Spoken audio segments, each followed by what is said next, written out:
दूसरे दिन की कथा, तीसरे दिन की कथा, चौथे दिन की कथा, पांचवें दिन की कथा, छठे दिन की कथा, सातवें दिन की कथा। सातवें दिन की कथा होते ही वहां पर साक्षात परम पिता परमेश्वर भगवान विष्णु प्रकट होते।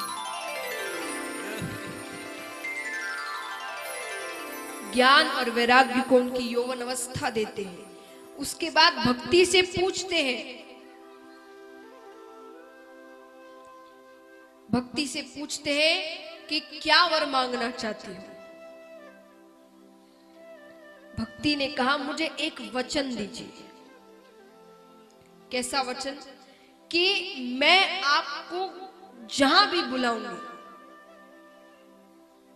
मैं यानी भक्ति के माध्यम से जीव आपको जहां भी बुलाए, वो चाहे बड़े धनपति से धनपति का घर हो या गरीब से गरीब का घर हो, बहुत ऊंचे कुल का घर हो या नीच से नीच व्यक्ति का घर हो, लेकिन अगर भक्ति के माध्यम से उसने आपको पुकारा है तो आप उसके घर जरूर जाएं। तब ठाकुर जी वचन देते हैं कि भक्ति के माध्यम से मुझे कोई भी बुला ले, मैं उसके घर जरूर जाऊं। तो महाराज ये भक्ति का वचन है, इसलिए भक्ति को इतना महत्व दिया हुआ है। तो महाराज यहां पर ज्ञान और वैराग्य भी यौवन अवस्था को प्राप्त होते हैं। और जैसा मैंने कहा कि गुजरात में जो भक्त रहते हैं वो भी नरसिंह जी के आने से भक्ति में जाते हैं। और महाराज उन्होंने क्या कहा? काष्ठ कंठी, तुलसी की माला। तुलसी की माला का महत्व, आज बड़े बड़े भक्त होते, भक्ति की राह पर चलते, तुलसी की माला पहनते हैं। तो तुलसी की माला का क्या महत्व है? यहां कितने हैं जितने कोहिनूर हीरा देखा है? नहीं देखा। किसी ने देखा यहां पर? मैंने भी नहीं देखा। नहीं देखा। तो जो हमने देखा भी नहीं, उस कोहिनूर हीरे का पूरा हार भी बनवा लो, उसे पहन लो, तो भी मुक्ति होगी कि नहीं, नहीं पता। लेकिन अंत समय में तुलसी दल का एक भी, तुलसी का एक भी दल अगर मुख में हुआ तो नरक तो नहीं जाओगे, इस बात की गारंटी मैं लेती हूं। बोलिए तुलसी महारानी की। इस बात की गारंटी मैं लेती हूं।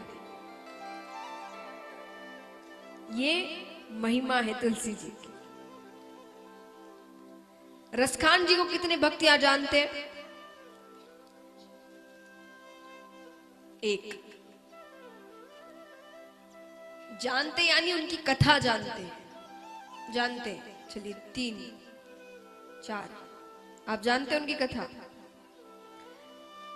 यहां जितने बच्चे हैं उन्हें भी, बच्चे यानी जो युवा है, 10वीं 11वीं कक्षा के जो होंगे, आप जो पास कर चुके हैं, आपके हिंदी में पोएम्स आए होंगे, रसखान के पद 10वीं 11वीं कक्षा में आते हैं। ये रसखान के पद कृष्ण जी के पद होते हैं, वो कविताएं होती है, उनका नाम होता है रसखान के पद। वही रसखान जी है। आइए, बड़े कम भक्त हैं जो उनकी कथा जानते हैं। उनकी कथा मैं आपको पहले बताती हूं, क्योंकि ज्ञानी के साथ हम क्यों रहते हैं, उससे ज्ञान मिलता है कि नहीं? ज्ञानी के साथ रहो, थोड़ा बहुत ज्ञान हमें भी मिलता है। कलाकार के साथ रहो, थोड़ी बहुत कला हमें भी मिल जाती है। वैसे ही भक्तों का चरित्र सुनने से थोड़ी बहुत भक्ति हमें भी आती है। तो महाराज रसखान जी, नाम से आप समझ गए हैं वे कौन है? रसखान। तो रसखान जी की एक आदत थी, जो यहाँ कितने पुरुष होंगे उनकी भी आदत होगी। पुरुषों की खास करके आदत होती है कि वो काम से पहले या काम के बाद कोई ना कोई पान सुपारी की दुकान पर रुकते होंगे या चाय की दुकान पर रुकते हैं, जहाँ कुछ मित्र मिलते हैं, बातें करते हैं, फिर अपने अपने घर जाते हैं या काम पर जाते हैं। किसी ना किसी की आदत होती है ऐसी। तो रसखान जी की आदत थी कि वो एक पान की दुकान पर जाते थे। काम से पहले पान खाते और फिर काम पर जाते। रोज की तरह उस दिन भी वे आए सुबह के समय। अब यहाँ पान वाले ने अपनी दुकान थोड़ी ठीक ठाक की थी, नई बनाई थी, और उसने वहां पर ठाकुर जी के बाल रूप की एक तस्वीर लगाई थी। बाल रूप यानी छोटे से ठाकुर जी, लड्डू गोपाल। अब यहाँ नई दुकान है तो रसखान जी दुकान देख रहे हैं, अच्छी लग रही है। देखते देखते ध्यान उस तस्वीर पर जाता है। इतना सुंदर बालक, कौन है ये? मोर मुकुट, घुंघराले बाल, इतनी बड़ी बड़ी आंखें, इतना मासूम सा चेहरा। देखते देखते नजर पैरों पर पड़ती है। अरे इतना प्यारा सा बालक है, दिखने में इतना कोमल और मासूम लग रहा है, इसके माता पिता ने इसके पैरों में जूतियां नहीं पहनाई। ये जमीन पर पैर रखेगा और कांटे चुभ जाएंगे। पान वाले से कहते, अरे सुनो, ये जो बालक है ना जिसकी तस्वीर तुमने लगाई है, इसके माता पिता से कहना कि इसके पैरों में जूतियां पहना। अब सुबह सुबह का समय था, बोनी नहीं हुई थी ठीक से, पैसे नहीं आए थे। पान वाला कहता है कि इतना ही है तो आप ही बना कर ले आइए। ठीक है, उस दिन तो रसखान जी चले जाते हैं। दूसरे दिन फिर सुबह के समय उसी दुकान पर आते हैं, हाथ में दो छोटी छोटी जूतियां लेकर। आकर कहते, अरे सुनो, मैं जूतियां लेकर आ गया और तुमसे देने को नहीं कहूंगा, तुम मुझे बता दो बस ये बालक कहां रहता है, मैं ही पहुंचा दूंगा। उसने कहा, ये वृंदावन में रहता है और इसका नाम है श्याम। अब रसखान जी पूरे वृंदावन में घूम रहे हैं और सबसे केवल एक ही बात पूछ रहे हैं, क्या?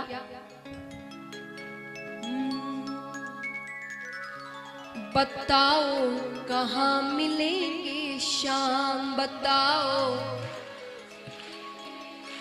बताओ कहाँ मिलेंगे श्याम, बताओ श्याम। चरण पादुका लेकर सबसे चरण पादुका लेकर सबसे पूछ रहे रसखान, बताओ कहाँ मिलेंगे श्याम, बताओ कहाँ मिलेंगे श्याम, बताओ कहाँ मिलेंगे श्याम, बताओ कहाँ मिलेंगे श्याम। चरण पादुका लेकर सबसे चरण पादुका लेकर सबसे पूछ रहे रसखान, बताओ कहाँ मिलेंगे श्याम, बताओ कहाँ मिलेंगे श्याम, बताओ कहाँ मिलेंगे श्याम। हाँ बताओ कहाँ मिलेंगे श्याम।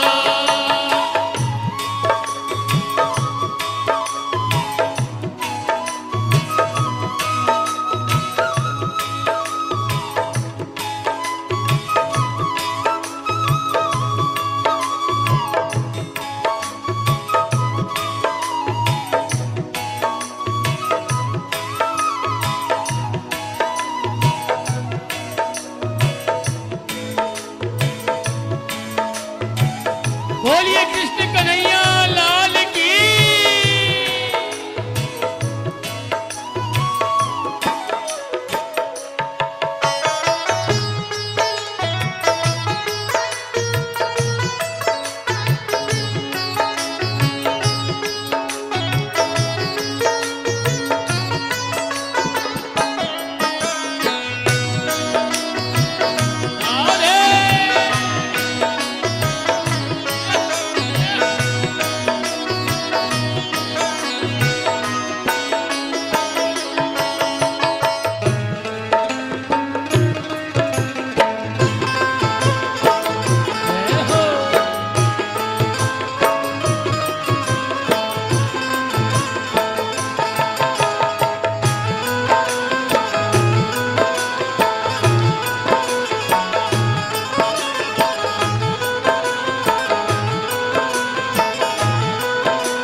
अब यहाँ कई लोग रास्ते में मिलते हैं, सब पूछ रहे हैं कि अच्छा बताओ वो बालक जिसे तुम ढूंढ रहे हो वो कैसा दिखता है। तो रसखान जी क्या कहते हैं,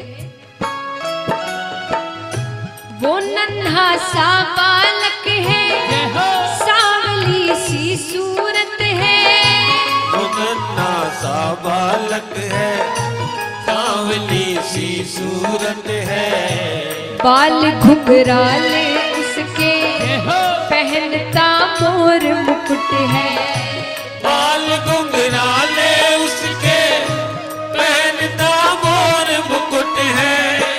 नैना उसके कजरारे, हाथ नन्हे से प्यारे।